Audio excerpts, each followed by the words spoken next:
Hello, beautiful souls, and welcome to another podcast episode of Soulful Growth to Success. Today, I brought you with a local entrepreneur, not even entrepreneur, she has been a healer for a long time. So let's ask Dr. Divi how she has shifted from being a doctor and come into this healing and left the world of medicine, I'd say.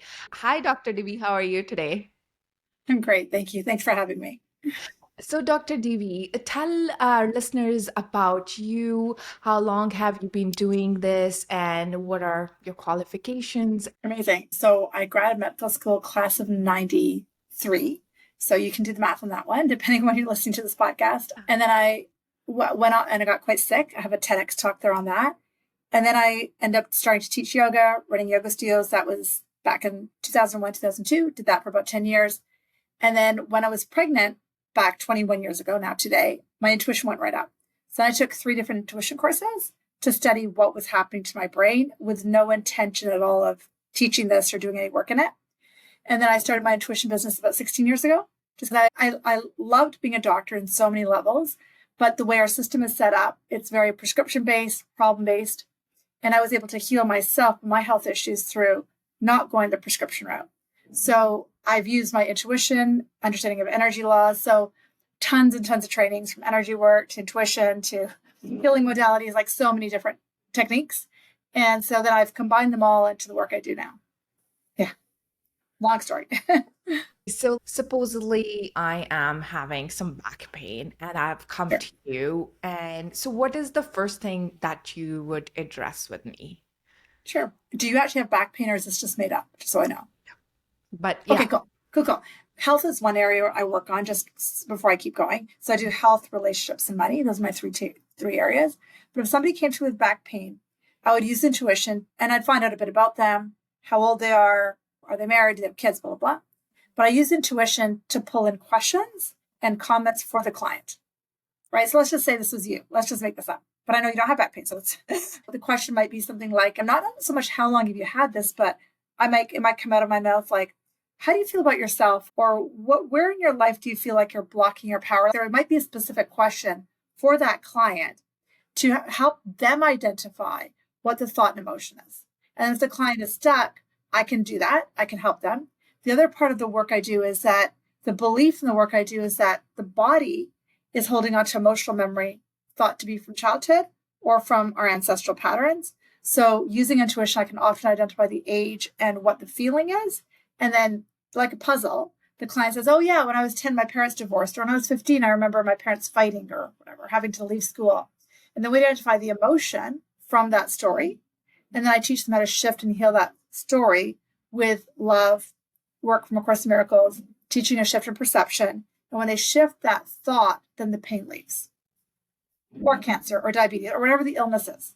that's so true because most of the time we are not even listening to our body. Like our body is trying to tell us something, and we're like, just ignore and keep on working and living the life. So, what would you suggest somebody like how can they start listening to their own body, to their own mind, to their own intuition? Because yes, you come in and help them, like you said, get Right. over their limiting beliefs. But how can somebody like self, if they're at home right now, Sure. self heal themselves?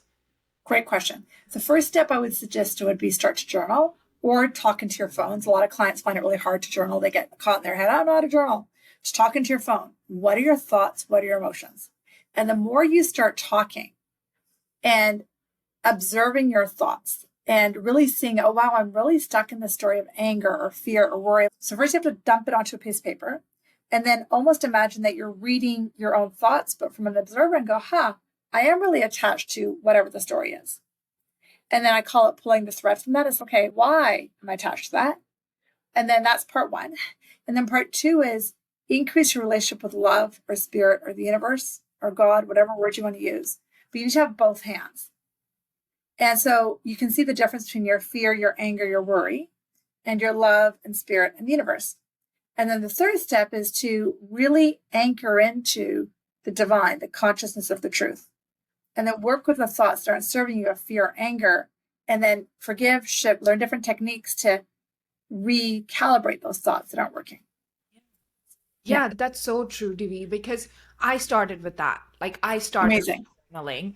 And the first I do 5 questions in the morning. I always talk about that on my podcast. The first one that I want to share with the audience is, what am I grateful for? Yeah, because I feel like that really helped me because that's a belief that has already happened. And I'm like believing in that if that is happening, if that has happened, there are good things that more and more to be grateful for. And it made a habit that being grateful for every single time. I'm so grateful for that we're doing this and sharing this with the audience right now. So good. And funny, that's exactly the thought I had. I'm so grateful for doing this because purely from a scientific angle and from the work we were just talking about, gratitude brings you into the now. Right now, like I'm grateful for those beautiful pictures behind you. I'm grateful for the mandala behind me. I'm grateful for what it does. It brings your mind into the now. And that robs the ego from going past, future, past, future. And the more you're in the now, the more you can observe, oh, look, I am worried about the future or I'm thinking about the past, but it gives you that relative energy. And the fact that our mind can do that, be in the now and see the past or the future, that's the harnessing tool. So 100% right. The more you can be in the gratitude, you're training your mind into the now, into love, into spirit. Most of the time, I feel like our limiting beliefs are coming from the past, like you said, right? From our childhood, from our ancestral things. And we stop believing in ourselves. We're like, I don't know if I'm worth it. I don't know if I'm good enough. And I don't know what am I doing. So, Divi, in your retreats and in your events, what form of exercise do you do? Like mostly mental or also yoga and also, like you said, like healing them, touching them? Like, how does it go? It's a really great question. It varies retreat to retreat. I do all of the above depending on what's happening. Okay. Sometimes I'll teach yoga, sometimes not. Yeah. The main core of the retreats is mental, emotional, spiritual. So people bring a pen and paper. And that one of the first exercises I do is I have them realize that all of our thoughts, the ego is just the habit of identifying. It's the habit of identifying that I'm brown, the habit of identifying I've got black hair or whatever. And then to realize, so the first exercise I do is have them draw something called the victim triangle. The victim triangle is a triangle that was created by this psychologist back in the 70s. After working with thousands of patients, he realized humans' minds go to three corners. A victim, oh, something's going to happen to me, I'm scared. Or the bully, you're doing this wrong, you're doing this wrong. Or the hero, I'm going to fix this. And then they identify different areas of their life where their mind is trapped in that. And then during the course of the weekend or the retreat, I teach tools and techniques, and they connect with their guides, their intuition, and they start to shift the thoughts that were in that triangle. And every retreat I teach, by the end of it, we revisit that triangle and they don't even recognize it. 2 days later, their whole, that perception they had when they walked in could have been there for 50 years. But by the end of 2 or 3 days, they don't even recognize it. It's mind boggling. Like it blows my mind. And during those 2 days, I use emotions, thoughts, spirit, the guides, and conversations to help them heal that thought, because a miracle is a shift from fear to love. That's it. And we're bogged down to fear. And then I set the stage for that higher vibration, and then the aha moments happen. So, Exactly. yeah. I feel all the aha moment comes from clarity, right? Like we don't even know, we're not even clear on what we want in life. And like you said, like the victimhood or which stage are we are at life, we are not even aware. Are we a victim? What roles are we playing? So it's amazing that when people can come and have that awareness, that clarity of where are they standing. And I also feel like sometimes we think that there's no scale, right? No 0 to 10 scale in our lives where we can measure where we are at. But I feel like it sometimes gets important to know where are you at and where you do want to actually go. So a lot of clarity that comes up, like you said, like triangle and journaling the questions and going through that inner transformation, right? So share a story about one of your clients that has gone from like point A to like Z. All right. I've got so many people. So I'll just start with one client started working with me about a year ago in an online class. She heard about me through word of mouth, probably early 40s. She's got a kid, works a corporate job, and she had a lot of health issues, kept going to the doctor, medication after medication, nothing getting better. She heard about me through word of mouth, and her mood was low. And then she came to actually my Mexico retreat, which was just over a year ago today. And then she came to the Mexico retreat and started doing some online work with me. And all of her body symptoms within literally a few weeks start to shift. They've been there for like months, almost years. And that was part one. And then she decided she was going to wake up her intuition. So she took my intuition class, and now she's doing the same work I do. And that was only in 14 months. And so it really is, what I would say to everybody is the work is not hard. It just takes bravery. It takes a willingness and a bravery to say, I don't know what to do. I don't know. I need help. That is bravery. And that is where the work begins. Yeah. That's amazing. That's so true. Divi, most of the time, we don't even acknowledge that we need help. Totally. And we're like, we can do this. And that's why I was also talking to somebody, and I'm like, the shoulder pain. That's because we're carrying so much responsibility and so much pressure on our shoulders, and we do not even recognize what are we even doing. And then I feel like it interrupts to our physical symptoms and then to our brain, and then when we're like stuck. Totally. Get unstuck is when, they can come to you as a mentor and you can help them to get unstuck either from physical or financial abundance. Okay, how do you help people with finances? Because that's another sector, and most of the people, they want this wealth area sorted out, because I feel like the pressure being a provider is right now, especially in this American society, it's a lot. So what is your take on that? So a lot of the work I do around money is around the concept of energy. So the approach I take to abundance is an energetic and spiritual approach. The theory in the work I do is the universe is constantly providing in response to our energy, our belief systems, our thoughts, and our emotions. But what we have to understand is those thoughts, emotions, and beliefs are actually passed down from our parents, from our grandparents, from our ancestry, from our culture. And we want to unpack that stuff. So for example, a lot of women, especially of our culture, don't believe that it's safe to allow money to come in. We put it all on our partners or whatever. And then who am I to? And all those stories. But as we heal and forgive those stories and recognize that we are the expression of the divine in a physical body, then we can allow that expression of money to occur. So a lot of the work I do is chiseling away at those thoughts that are cemented into you, because everything you're experiencing in the external world is just a thought, just a reflection of a thought. Right? It's a reflection of a thought. So if I think a recession is happening, great. The thing about things like recessions, we have to recognize that there's a lot of people who make a ton of money during a recession. Why? Because they don't pay attention to the external world. They don't look at it as fear-based. They know that love is the only thing.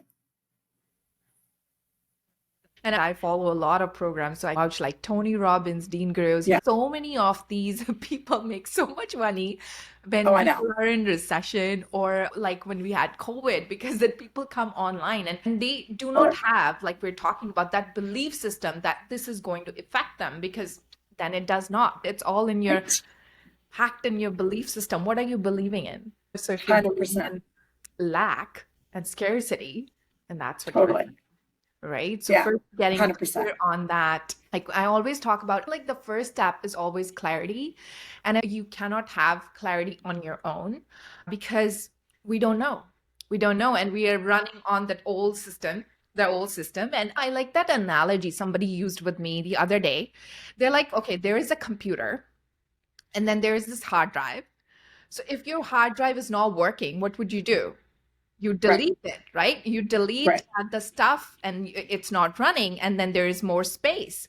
So now you can put new stuff, because we stop deleting, but we stop putting more, and then our system gets slower and slower, and in the end, what does happen?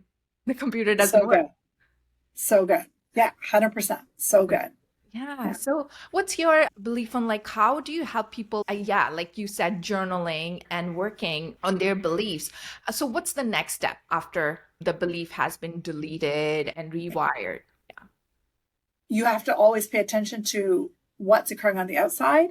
So I'll give you a funny example. Not really funny, but a picture I just saw was, let's just say you drive a lot and you constantly are cut off in traffic. Because there's no external world, that car who's cutting you off represents something in you. Maybe you're cutting your own self off. Maybe you're constantly believing in competition. Maybe you believe somebody can do better than you. And so those are thoughts that need to be led to spirit, to be looked at, to heal. And one of the things I'll add to this, and hopefully this helps people because it's coming in really loudly. We live in a society that's really based on the masculine. Nothing wrong, just it is, okay? And we're coming out of an age of patriarchy. That's the shift with COVID represented more of the feminine. We look at the work of the mother energy. She is the creator. We dismiss pregnancy because it's an egg and sperm that come together and we get used to it. But the mother is really the energy of manifestation and creation.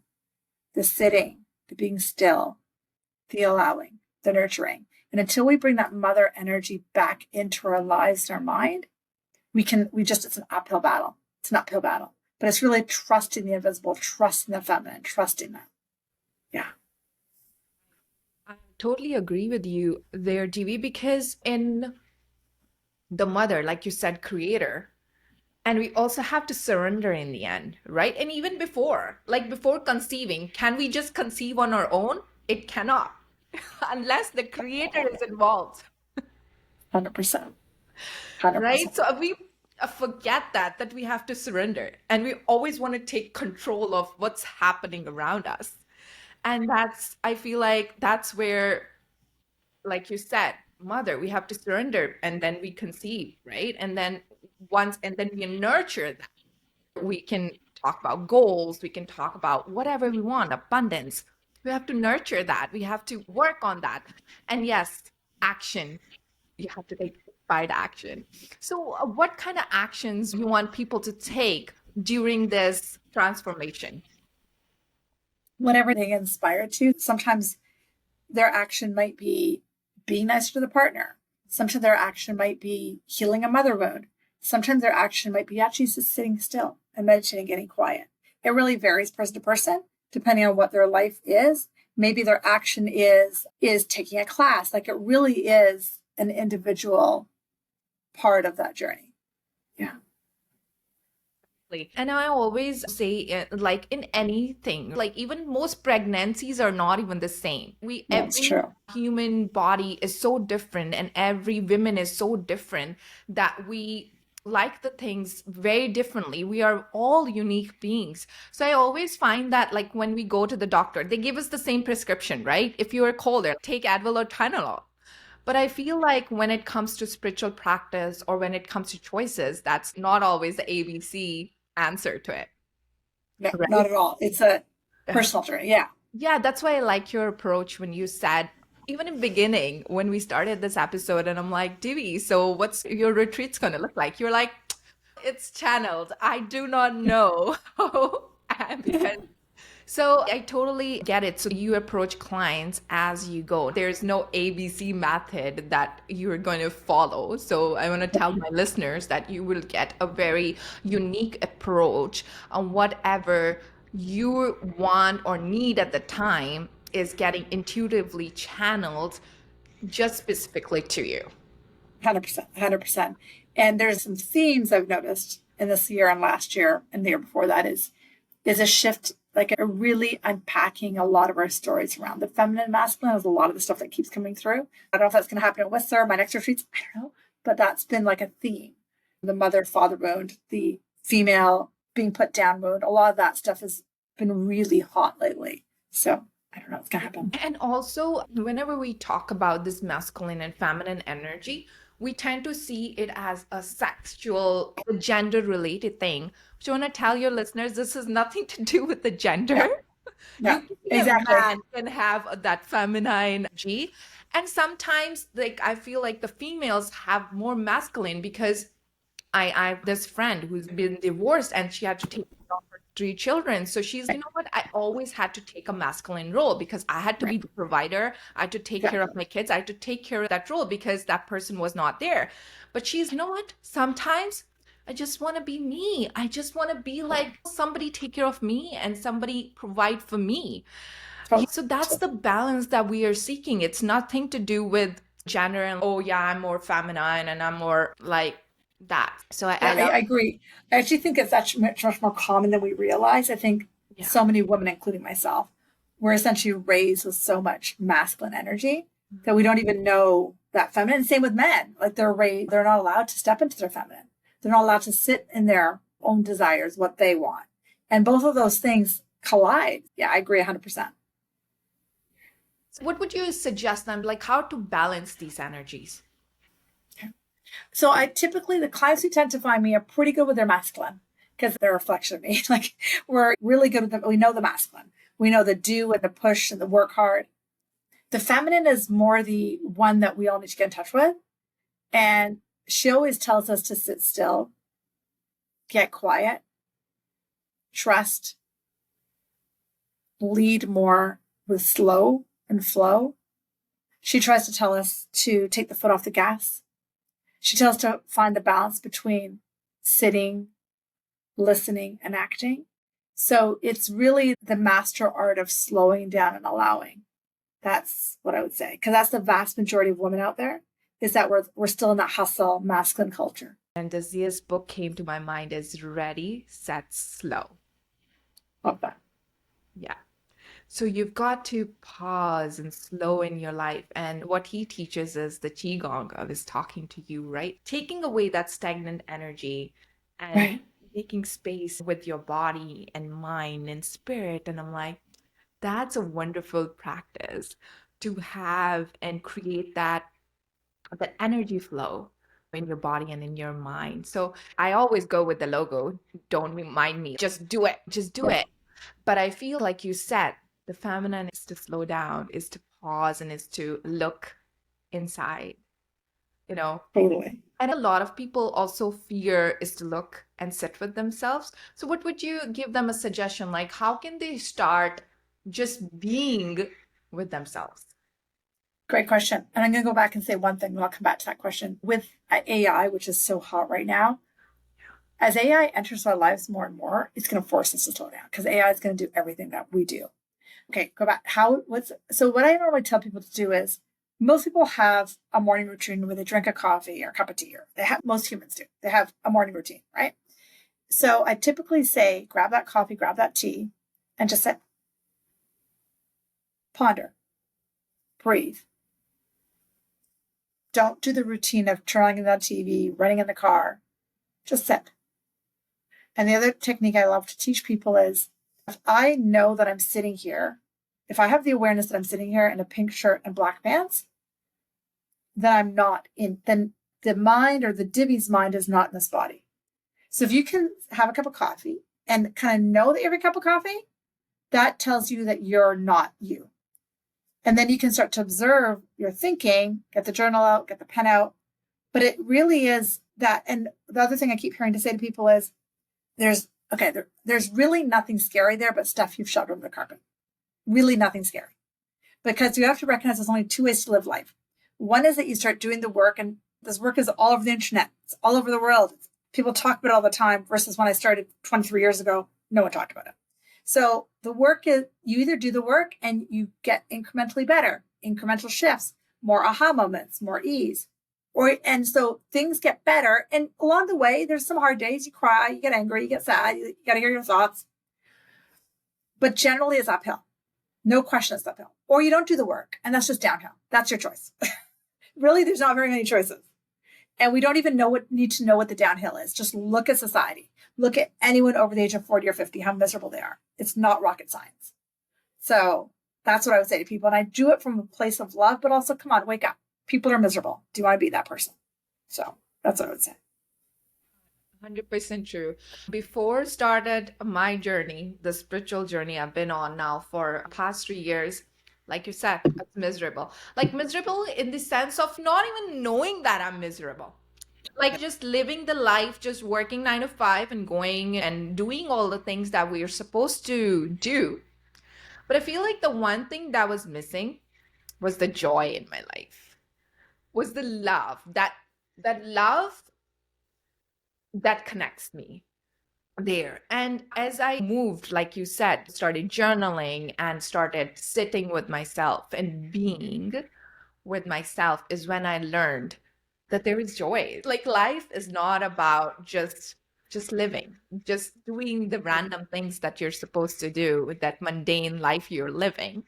It's so nice to talk to you, Divi, about like that, how you're mentoring and coaching people to get out of this living and being and transforming for the better version, the 2.0, I always say, like to be that. So, Divi, I want to ask you, so when is your next retreat? I don't know when it's getting aired, but July 18th to 21st up in Whistler. Yeah, Okay, so that's one is in Whistler. that's in Whistler. Yeah. Wow. So can people still join? Yeah, it's a small retreat. There's 10 spots and they're almost half gone. So if people hear this and there's still a spot, there's still a spot. Okay, So that's amazing. That's amazing. And where do you do that? Like where in Whistler? So this one's in Creekside. So typically what I do at my retreats typically is I rent an Airbnb. And so I've tried different things. And this one, so people find their own accommodations. They come from 9 or 10 till 5 or 6, and then they eat dinner and stuff on their own. And then lunch and snacks and stuff are provided. So we work together from about 9 or 10 till about 5 or 6. And then they can spend the evening on their own, unpacking it or hanging out with other people in the group. But it really gives that evening time to reflect, sit in a hot tub, go for a walk. And so yeah, that's how they're set up. So Friday night, all day Saturday, all day Sunday, and then we finish Monday morning. Yeah, You know, what's my beautiful part about the retreat is definitely the group because the community, you get to meet like-minded people who totally. are at the same stage and they want to heal and they want to transform their lives. And the second one is the nature because I Yes. always love being grounded, like sitting down and grounding and being with the nature and being in that flow state. So good. You So know, good. last time I remember I went on a retreat because there's always a schedule, right? I do Right. not look at the schedule because I'm like, Oh, I'm already here. What's the point of me knowing that I'm gonna go to the 8 a.m. class or like the 8 p.m. totally. class? Right. So I just went and telling you, like, my experience was expansive. Like, I never That's hilarious. thought that I will experience that. I'll tell you one of the things that I have done. Yeah. So there was like this tarot. They did put this tarot deck before the class was going to start. They're like, okay, if you want to do that. Yeah. There were like four decks. So I did the first deck. The first card that came up was the sun. And I Yeah. was like, okay, put it back. I was like, okay, I'm like doing the second deck. Okay. Again, there was the sun. Okay, I have 5 more minutes to see. I'm like, okay, I'll just do the third deck too. There was a there was the card, another card that showed me the sun. And that was in the beginning. The retreat was in January, I think 3rd to 5th. Yeah. So it's in the beginning of the year. So that was my intention for 2025. And I feel like Love I've that. been living that. I've been like being that source of wisdom Love and that. living being the sun. I love that. So Wow. I I love want to that. tell people that it's not that, that you have this measured or, okay, this is what we're going to get out of this. But if you go like with the surrender mode, you get like an expansive experience and you're like, what? That totally changed me. And then, like you said in the beginning, that word miracle. Yeah. And then you're like, oh my God, like that just changed my life. That was just a miracle. That was just one thing that you might say can change somebody else, and the trajectory goes up. And 100%. And that's why I love retreats, because that's exactly what happens. It's a yeah, trajectory, because there is a surrender that occurs when you sign up for something like a retreat or workshop, because you're surrendering into the unknown. And that's where your spirit and the divine can work with you, is when you surrender. So amazing. Divi, talking to you. So you do retreats. What other things do you do? sure. So I teach a lot online. 3 actually online classes I teach regularly. One is more like a healing class where people come weekly.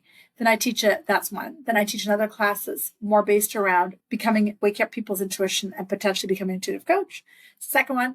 And then I teach a third class that's more about relationship and healing our wounds as women, as men, and that's stuck in our psyche. So I teach a lot online and I teach events in person. What else do I do? And I do a little bit of one-to-one coaching still. I've had a coaching business for 16 years, really busy. I had a 2-year wait list to see me. So I scaled it down and only work with half a dozen people. And yeah, those are the sort of 4 offerings I have: is events, online stuff, and retreats, and one-to-one, a little bit of one-to-one. So yeah. So yes, listeners, if you want to go and get in touch with Divi, Thank you. check out her online events that she's been doing, and I will have the website drdivi.com.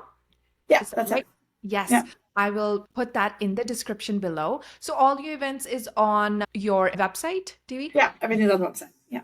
Okay, awesome. So you guys can go there and check her events and what she's doing. And also follow her on Instagram. She posts a lot of reels on how to transform. I love your reels when you do Thank on you. like small topics Yeah. Yeah. and and it's very transforming. So yeah, Amazing. go check her out. And that's also at Dr. Divi. Yeah.